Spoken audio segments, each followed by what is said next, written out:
There was a moment in every American boyhood when a father reached into his pocket, pulled out a knife worn smooth by years of work, and pressed it into a small hand. That knife meant you were trusted. It meant you were growing up. Number 7 on this list rode in more soldiers' pockets than any other folding blade. And number 2 is the one grown men still keep in a drawer, unable to throw their fathers away. These 20 knives whittled fishing poles, cleaned the day's catch, and taught a generation what responsibility felt like. Most have vanished now. Let's count down the 20 forgotten pocket knives every American boy wanted from his father, starting with number 20. Number 20. The imperial jackknife was the blade that started countless American boyhoods, not because it was fine, but because it was cheap enough for a father to risk on a careless 10-year-old. Stamped out by the Imperial Knife Company of Providence, Rhode Island, beginning in 1916, these knives sold at the 5 and dime for a quarter, sometimes less. Their handles a swirl of marbled celluloid that caught the light like candy. The steel was soft and the joints were loose. But to a boy it was treasure. He carried it everywhere, sharpening pencils, carving his initials into the underside of the porch rail, prying the lids off paint cans his father told him to leave alone. Fathers bought Imperials by the handful, knowing the knife would be lost in tall grass or traded at school within the year. Yet that very cheapness made it the perfect teacher. A boy learned to open a blade without slicing his thumb, to whittle away from himself, to keep an edge keen, all on a knife nobody would mourn. When the dime stores closed, the little marbled jackknife slipped quietly out of American pockets. Number 19. The Colonial Knife Company, founded by Italian immigrant brothers in Providence in 1926, built its name on knives that working men could actually afford. Their fishing knives, scout patterns, and folding hunters filled tackle boxes and glove compartments across the country, recognizable by the little shield stamped into the bolster. During the Second World War, Colonial turned out folding blades by the millions for soldiers and sailors. And when those men came home, the knife in their pocket often became the first one their sons ever held. A Colonial cost well under $1 through the 1950s, and a father could hand one over without ceremony, knowing it would survive a creek, a campfire, and a winter buried in a coat pocket. Boys used them to cut fishing line, gut sunfish on the bank, and strip bark for whistles. The knives were honest and plain, never pretending to be heirlooms. That was their charm. But as imported blades flooded the discount shelves in the 1980s, Colonial could not compete on price, and the company that armed a generation of American boys faded into the memory of those who learned to fish with one in hand. Number 18, Cattaraugus Cutlery of Little Valley, New York, carried a name most boys could barely pronounce, but the knives themselves were the stuff of legend. Founded in 1886, the company earned its reputation with rugged, oversized folders built for men who worked the land. Its most famous blade, the 225Q, became a fighting knife in the Second World War, so tough that soldiers swore it could pry open a crate and still shave hair afterward. A boy who inherited his grandfather's Cattaraugus held a piece of that history in his palm, the bone handle darkened by decades of sweat and oil. These were not delicate pocket knives.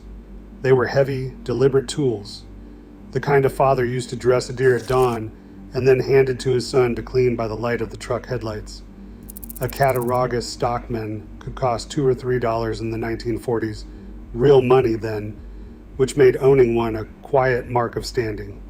The company closed its doors in 1963, unable to survive the post-war rush toward cheaper goods. Today, the name survives mostly on collectors' tables and in the steady hands of men who still remember its weight. Number 17. The Robeson Cutlery Company of Rochester, New York, stamped its blades with the proud trademark Shoe Reg, a promise that the steel would hold its bite. Millard Robeson built the company in the late 1800s on the simple idea that a knife should do exactly what it claimed, and for decades it delivered. Robeson's Pocketese line with its smooth bolsters and clean lines, sat in the pockets of bankers and farmers alike. And a well-kept Robeson was the kind of knife a father saved for a special birthday, rather than an ordinary Tuesday. The bone and pearl handles felt cool and substantial, and the blade snapped open with a crisp authority that cheaper knives never matched. A boy who received one learned to treat it differently, to wipe it dry, to oil the joint, to slip it into his good pocket, and not the one with the marbles and the bottle caps. Robeson made it through 2 world wars, but the company struggled against shrinking margins and changing tastes, and by the 1960s, the sure-edge name had passed into other hands. The knives that survive still take an edge, just as the trademark promised. Number 16. For a brief golden window from 1919 to 1942, the Winchester Repeating Arms Company stamped its famous name onto pocket knives, and for an American boy, there was no badge more thrilling. The rifle on the barn wall, the box of shells in the closet, and now a folding knife carrying the very same name. It was as if his father had handed him a piece of the frontier itself. Winchester knives were well made, with crisp blades and handsome handles, but it was the stamp that mattered. A boy felt 10 feet tall walking the back 40 with a Winchester in his pocket. The company stopped making them during the Second World War to focus entirely on arms, and the knives were never quite the same again. That short production run is exactly why old Winchester folders became some of the most hunted knives in America. Fathers and sons combing flea markets and estate sales for decades, hoping to find the trapper or Barlow that got away. A knife that cost $1 or $2 new can bring hundreds today. But to the boy who first carried one, the name alone was the whole reward. Number 15. Western cutlery of Boulder, Colorado grew from the Platts family, a clan of knife makers who had been grinding steel since the 1800s. Out west, a knife was not a novelty, but a daily necessity, and Western built blades to match the country. Sturdy folding hunters and stockmen meant for ranch work, hunting camps, and long days in the saddle.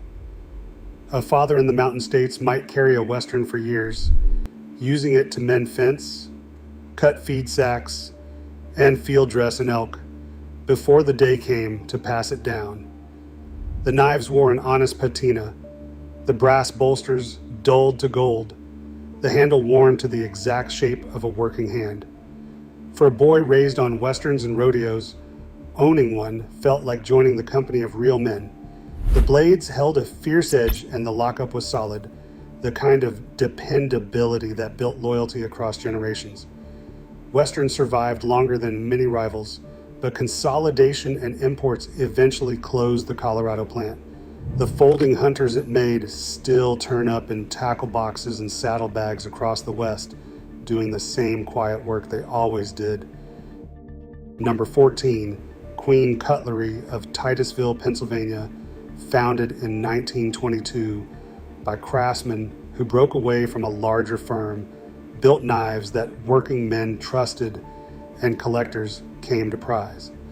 Queen made its name on hard steel, and by the time the company adopted high carbon and later D2 tool steel, a Queen stockman could take an edge that shamed knives twice its price. The handles were often genuine boned or jigged winterbottom bone, dyed a deep amber that aged beautifully in a man's pocket. A father who knew knives chose a Queen on purpose, not because it was the cheapest, but because it was the best value on the rack. And handing one to a son was a small lesson in itself. That quality was worth paying for. Boys used them to whittle, to dress small game, to cut twine on the farm. The steel was unforgiving of neglect, rewarding the boy who learned to keep it clean and dry. Queen held on far longer than most American cutlery houses, surviving into the 21st century before finally closing in 2018. The knives remain favorites of those who remember when American steel meant something you could feel in your hand. Number 13, Webster Marble of Gladstone, Michigan, was an outdoorsman and inventor who founded Marble Arms in 1898, and his folding hunter was decades ahead of its time. While most pocket knives of the era flopped open with no lock at all, Marble's Safety Folding Hunter featured a blade that locked rigid, a genuine safety innovation that could spare a boy a deep cut when the knife slipped. Marble's built its reputation on the trust of hunters and woodsmen, the same men who carried its hatchets and compasses into the deep woods of the Upper Peninsula. A Marble's knife was a serious tool, often gifted to a boy on the day his father judged him ready for his first real hunt, a quiet ceremony marked by the heft of good steel and the click of that locking blade. The knives were not cheap, and that was the point. A Marble's in a boy's pocket said his father trusted him with something that mattered. As the great American outdoors brands consolidated through the century, the original Marble's folders grew scarce. The name endures, but the early locking hunters that taught generations of boys to respect a blade are now treasured relics. Number 12. Camillus Cutlery of Camillus, New York, founded in 1876, may be the most widely carried American knife that hardly anyone remembers by name. For over a century, Camillus made knives for everyone, including the military, the Boy Scouts, and hardware stores under 100 different brands. If your father served in the armed forces, the odds were good that the electrician's knife or the demolition blade in his footlocker came out of Camillus, including the famous TL-29 with its locking screwdriver blade. A boy who got his hands on one of those surplus knives held a tool built to government specification, over-engineered and nearly indestructible. Camillus also turned out countless humble jackknives and scout patterns that sold for $1 or $2 and ended up in millions of American pockets. The company's genius was anonymity, content to make a fine knife and let another name take the glory. After 131 years of continuous production, Camillus closed its New York factory in 2007, and a quiet giant of American cutlery went dark.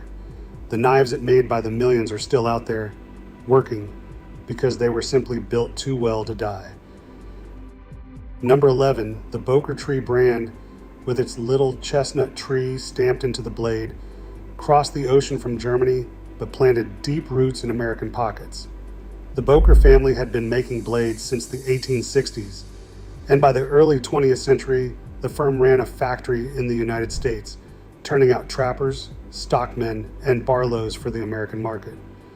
To a boy, that tree stamp meant something special, an old world promise of quality that set the knife apart from the dime store stamping. A father who handed down a tree brand was passing along a knife with a pedigree, the steel hard, the spring strong, the walk and talk of the blade crisp and satisfying. Boker knives saw duty on farms and in workshops, dependable in a way that earned them fierce loyalty. The two world wars complicated the company's American story, and the brand changed hands more than once, but the tree brand never lost its reputation among men who knew knives.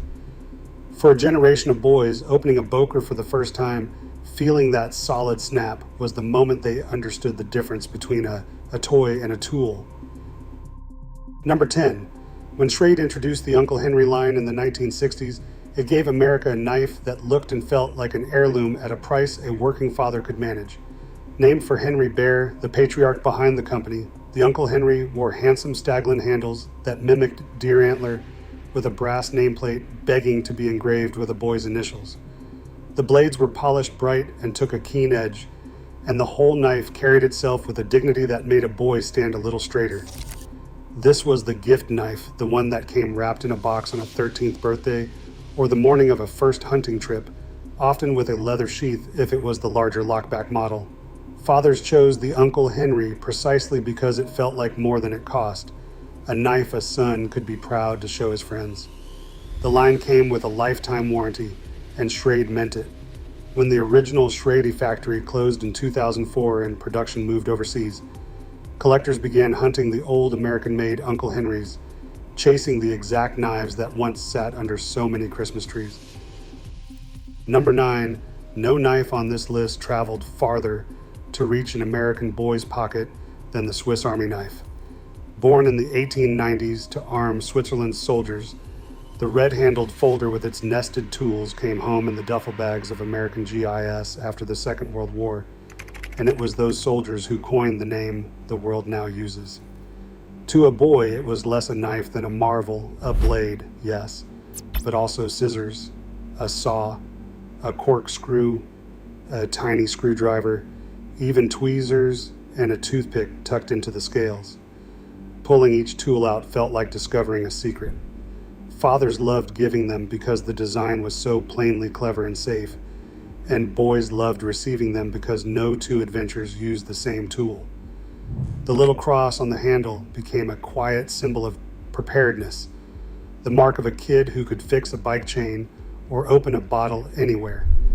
Though Swiss-made rather than American, the knife wove itself into the fabric of American boyhood, packed for every camping trip and scout outing. It remains one of the few knives on this list still made the old way, but the era when it ruled a boy's pocket has passed. Number 8. The Ka-Bar name carries one of the great legends in American cutlery, born when a fur trapper wrote to Union Cutlery of Olean, New York, claiming the company's knife had saved him from a wounded bear. His scrawled, half-legible thanks, Ka-Bar, gave the firm a name so good it eventually became the company itself. While Ka-Bar is most famous for the fighting knife it supplied to the Marines, its folding hunters and pocket knives carried that same hard-won reputation for toughness into civilian hands. A boy who inherited a Ka-Bar folder held a piece of a story of trappers and Marines and men who depended on their blades when it counted. The knives were stout, the steel was serious, and the name alone commanded respect on any schoolyard or campsite. A Ka-Bar was not the knife a father gave lightly. It was the knife that said he believed his son could handle something built for hard use. Through mergers and lean years, the brand survived where so many rivals did not, but the classic folding patterns that once rode in work pants and hunting jackets have largely given way to the company's famous fixed blades. Number 7.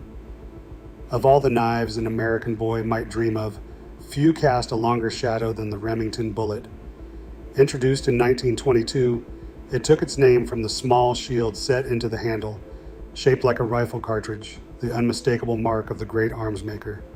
These were big, handsome folding hunters and trappers, built to the highest standard Remington could manage, and they were never cheap. A father who owned a bullet owned something close to the top of the line, and a boy who was merely allowed to hold one understood he was touching the family's finest possession. Remington stopped making the originals around the start of the Second World War, and that scarcity turned them into the most coveted American pocket knives ever made. By the time a new generation went hunting for them at gun shows and estate sales, a single original bullet could bring hundreds or even thousands of dollars, more than a father might have earned in a month when the knife was new. For countless boys, the Remington bullet was the knife always promised and rarely given, the grail glimpsed in a glass display case, dreamed of long after. Number 6. If one knife defined the everyday American father from the 1960s onward, it was the Schrade old-timer. Introduced in 1958, the old-timer was a stroke of genius, a knife with the honest looks of an old saddle, the saw-cut handles textured to mimic worn bone, sold at a price almost any working man could meet. The 8OT senior stockman, the 34OT middleman, and the little 80T rode in the pockets of farmers, fishermen, mechanics, and dads of every stripe across the country. The steel was good carbon that took a screaming edge and showed its age with pride, a gray patina that told the story of every apple sliced and every line cut. This was rarely the gift knife, it was the working knife, the one a boy watched his father pull out 1,000 times before the day it became his own. That familiarity is exactly what made it precious. Inheriting the old-timer meant inheriting the very blade that had been part of Dad, as long as you could remember. When Schrade's American factory closed in 2004, the genuine saw-cut old-timers became keepsakes, treasured less for their value than for the hands that wore them smooth. Number 5. In 1964, a California knife maker named Al Buck released a folding knife so revolutionary it changed what Americans expected a pocket knife to be. The Buck 110 folding hunter married a stout clip blade to a backlock so strong it gave a folder nearly the strength of a fixed blade, all wrapped in polished brass bolsters and rich wood handles. It was beautiful, it was tough, and it came with a leather sheath to wear on the belt, which to a boy made it the most grown-up object imaginable. The 110 became a phenomenon, copied endlessly but never quite equaled. The knife every teenager wanted, clipped to his jeans, and every father felt proud to carry. It could feel dress-a-deer, split kindling, and still snap shut with a satisfying clack that no other knife could match. For a boy, the day his father deemed him ready for a 110 was a true rite of passage, the heavy brass and the locking blade announcing that this was a man's tool, not a child's toy. Still made in America today, the 110 is the rare legend that survived, but the era when nearly every boy ached to own one has slipped into memory. Number 4. No knife was more tightly bound to the making of American boys than the official Boy Scout knife. From 1911 onward, the Scouts authorized a standard folding knife, and its 4 implements became a kind of catechism every boy learned by heart: the spear point blade, the can opener, the leather punch, and the combination screwdriver and bottle cap lifter. Made over the years by New York Knife, Ulster, Camillus, and Imperial, the knife wore the Scout emblem on its handle like a badge of belonging. Earning the right to carry one meant passing the totem chip, a small card that proved a boy understood how to handle a blade safely, and losing that card meant losing the privilege, a lesson in responsibility sharper than any edge. Around the campfire, boys used the can opener on cans of beans, the punch to start holes in leather projects, and the screwdriver on 100 small repairs. Fathers who had carried the very same knife as Scouts felt a deep pull handing one to a son, the unbroken thread of it. As pocket knives slowly vanished from American boyhood, the Scout knife went with them, but for millions of men it remains the blade that first taught them to be careful, capable, and prepared. Number 3.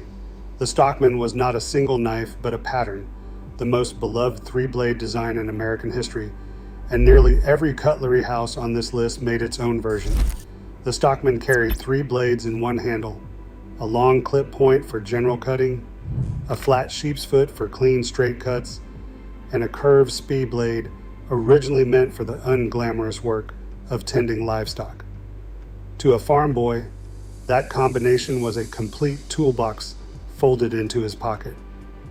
The pattern earned its name honestly, riding in the bed pockets of cattlemen and farmers from Texas to the Dakotas, where a man might use all 3 blades before breakfast.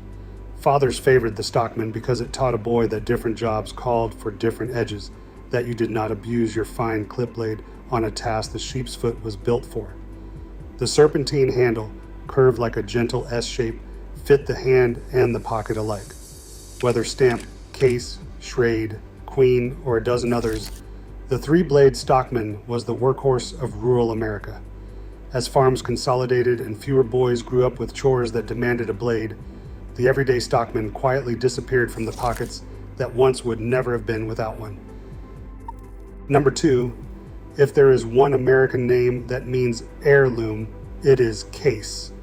W.R. Case and Sons of Bradford, Pennsylvania, has been making knives since 1889, and for generations a case knife was the gift a father gave to mark something important: a birthday, a graduation, a coming of age.